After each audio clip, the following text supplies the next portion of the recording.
வணக்கம் தமிழக மக்களே. அரசியல் விமர்சகன் சோவாகிய நான் தமிழகத்தின் 2வது தொகுதியான பொன்னேரிக்கு வந்திருக்கிறேன். என்னுடைய பேச்சை கேட்கணும்னு அவசியம் இல்ல. கேட்டுக்கிட்டீங்கன்னா பல உண்மைகளை தெரிஞ்சுக்கிடுவீங்க. பொன்னேரி தமிழகத்தின் 2வது தொகுதி மட்டுமல்ல, அது ஒரு ரிசர்வ் தொகுதியும் தெரிஞ்சுக்கங்க. தமிழக மக்களே, முன்னெல்லாம் பொன்னேரி காங்கிரஸோட கோட்டையா தான் இருந்துச்சு. அப்புறம் திமுக அதிமுகன்னு 2 திராவிட கட்சிகளும் உள்ள வந்து ஆட்சியை பிடிச்சுக்கிட்டாங்க. 2011லையும் 14லையும் அதிமுக தான் ஸ்ட்ராங்கா இருந்துச்சு. ஆனா 2021ல நிலைமை தலைகீழா போயிருச்சு. காங்கிரஸ் வேட்பாளர் துரை சந்திரசேகர் 9000 வாக்குகள் வித்தியாசத்தில் வெற்றி பெற்றார். இது காங்கிரஸோட பலமான நீங்க கேட்டீங்கன்னா எனக்கு சிரிப்பு தான் வரும். அது திமுக கூட்டணியோட பலம்னு தான் நான் சொல்லுவேன். தமிழக மக்களே, இன்னொரு உண்மையை தெரிஞ்சுக்கங்க. இதே பொன்னேரியில தான் நாம் தமிழர் கட்சி 19,000க்கு அதிகமான வாக்குகளை இங்க வாங்கியிருக்கு. இது சாதாரண விஷயம் இல்ல தமிழக மக்களே. எந்த கூட்டணியும் இல்லாம, எந்த பண விநியோகமும் இல்லாம ஒரு கட்சி 9% ஓட்டு வாங்குதுன்னா பொன்னேரியில நாம் தமிழர் கட்சியின் அதிர்வு இருக்குதுன்னு தான் அர்த்தம். பழவேற்காடு மீனவர் பிரச்சனையா இருக்கட்டும், காட்டுப்பள்ளி துறைமுக விரிவாக்கமா இருக்கட்டும், சீமானின் பேச்சு இங்க இருக்கிற இளைஞர்கள் மத்தியில ஒரு பெரிய தாக்கத்தை ஏற்படுத்திக்கிறது உண்மைதான். இப்ப இந்த ரெண்டுக்கும் இடையில விஜயும் வந்துட்டாரு. விஜய் வந்தது யாருக்கு ஆபத்துன்னு நினைக்கிறீங்க தமிழக மக்களே?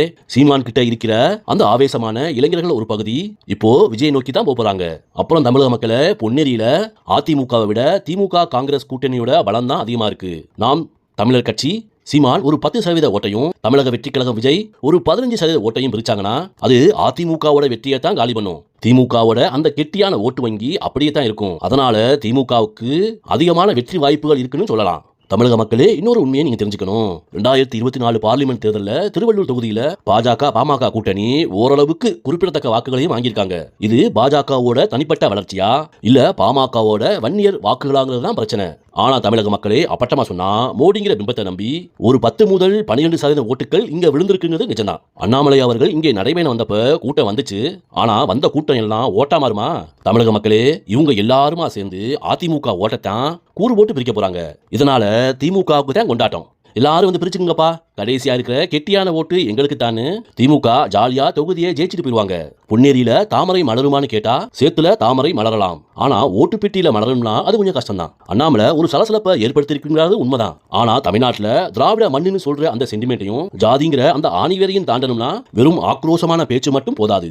இதுல கடைசியில யாரு வேட்பாளருக்கு செலவு பண்றாங்களோ, யாரு ஜாதி ரீதியா காய் நகர்த்துறாங்களோ அவங்க தான் கரசர போறாங்க, ஜெயிக்கவும் போறாங்க. சோவாகிய நான் ஒரு விஷயத்தை அப்பட்டமா உடைக்கிறேன். அண்ணாமலை ஓட்டுகளை வாங்குவாரு. ஆனா அந்த ஓட்டுகள் அதிமுகவை வீழ்த்துவதற்கு தான் உதவுமே தவிர பாஜக ஜெயிக்கிறதுக்கு உதவாது. அதனால பொன்னேரியில பிஜேபி ஜெயிக்கணும்னா அதிமுக கட்சியோட துணை கண்டிப்பா தேவை. சரி தமிழக மக்களே, சோபாகிய நான் உங்களிடமிருந்து விடைபெறுவதற்கு முன்னால் நமதுடைய அடுத்த சந்திப்பு திருத்தணியில் என்று கூறி விடைபெறுகிறேன்.